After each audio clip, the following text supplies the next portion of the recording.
ঠিক আছে তারা অনলি বাংলা মিডিয়াম যেহেতু এটা নিয়ে কেউ কোনো সাধারণত এক্সটেন্সিভলি কিছু করেনি। আমরা ক্লাস 10-এর ছাত্রছাত্রীদের জন্য কিছু রেকর্ডিং ক্লাস করেছি। তো রেকর্ডিং ক্লাস করেছি, তো সেগুলি যদি এখন ওরা বিনা পয়সায় এই সময় ছাত্রছাত্রীদের তাদের যে লাভ হয়, উপকার হয়, সেজন্য তারা এখানে আমাদেরকে সাপ্লাই দিতে এসছে। এবং এইগুলি কন্টেন্টসকে কী আছে, যেমন ইংরেজি, যেমন সায়েন্স, যেমন জিওগ্রাফি ওরা করেছে। একটু পরে এখানে ডাইরেক্টর সাহেব আসবে, স্কুল অধিকর্তা চাকমাবাবু আসবে, সাথে 4 জন শিক্ষক যারা ইংরাজি, ম্যাথ, সায়েন্স পড়ার এক্সপার্ট, তাদেরকে ডেকে আনছি। আরন গ্রুপের সাথে বসে, এরা আমরা ত্রিপুরার লোক, তারা যে ক্লাস 10-এর যে ব্যাপারটা করেছে, রেকর্ডিংটা করেছে, এই রেকর্ডিংটা আমাদের ছেলে মেয়েদের কোনো উপকারে লাগবে কি না, আমাদের যারা রাজ্যের বিশিষ্ট যারা শিক্ষক তাদেরকে আমরা ডাকছি, একটু পরে এখানে আসবে। তাদের যে কন্টেস্টটা আমরা দেখব ল্যাপটপে, সেখানে কি জায়গায় রয়েছে, যদি ভালো হয় এটাও আমরা চ্যানেলগুলির মাধ্যমে এটা শুরু করে দেব।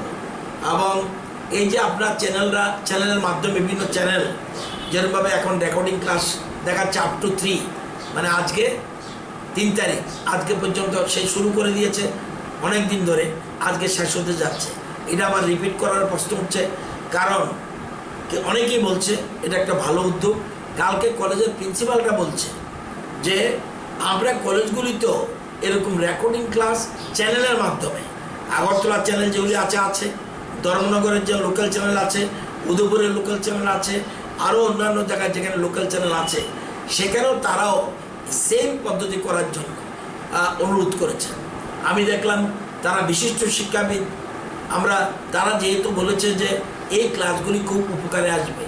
কে কি বলল যে এটা তো আমাদের পয়সা নিচ্ছে না, চ্যানেলগুলি আমার মনে হয় এই প্রথম ত্রিপুরার 13টা চ্যানেল একসাথে 13 ঘন্টা, মানে 1 আওয়ার, এটা অতীতে আমি চ্যানেলের যারাই এই আমাদের সুবিধা করে দিয়েছে রাজ্যের ছাত্রছাত্রীদের স্বার্থে, আমি তাদেরকেও চ্যানেলের কর্তৃপক্ষকে, সাংবাদিক বন্ধুদের অভিনন্দন জানাই যে তারা একটা পয়সাও দাবি করেনি, বিনা পয়সায় দীর্ঘদিন ধরে এরা এই রেকর্ডিং ক্লাসগুলি দেখাচ্ছে ছেলে মেয়েদের।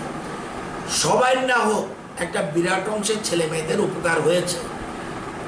অনেকে বলবে এটা খুব বেশি ফলপ্রসূ হচ্ছে না, খুব বেশি না হোক, সামান্যতম ফলপ্রসূ হলেও আমি মনে করি যেহেতু আমাদের পয়সা খরচ যাচ্ছে না, এবং সেটা আমরা ধন্যবাদ জানাই। যেমন কৃষ্ণনগরে কোনো পাড়াতে আছে কোনো শিক্ষক, তার আশেপাশে কোনো যদি স্টুডেন্ট থাকে, তাদেরকেও 5-6 জনকে নিয়ে তার বাড়িতে সোশ্যাল ডিস্টেন্স মেনটেন করে ক্লাস করার জন্য অনুরোধ করছি।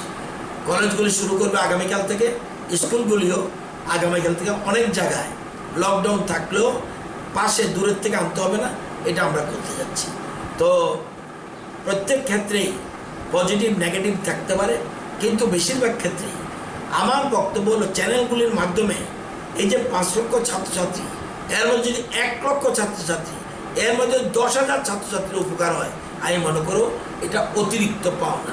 কারণ এটা তো অনেকে বলবে এটা কি ফলপ্রসূ হচ্ছে, আমার দরকার নেই। তো আমি মনে করি যে আমার শিক্ষা দপ্তরে যে উদ্যোগ নিয়েছে, 10,000 ছাত্রছাত্রী, 5,000 ছাত্রছাত্রী, এমনকি 1,000 ছাত্রছাত্রী যে উপকার হয়, এটাই আমরা করোনার এই লকডাউনের পিরিয়ডে তাদেরকে দিতে পারলাম।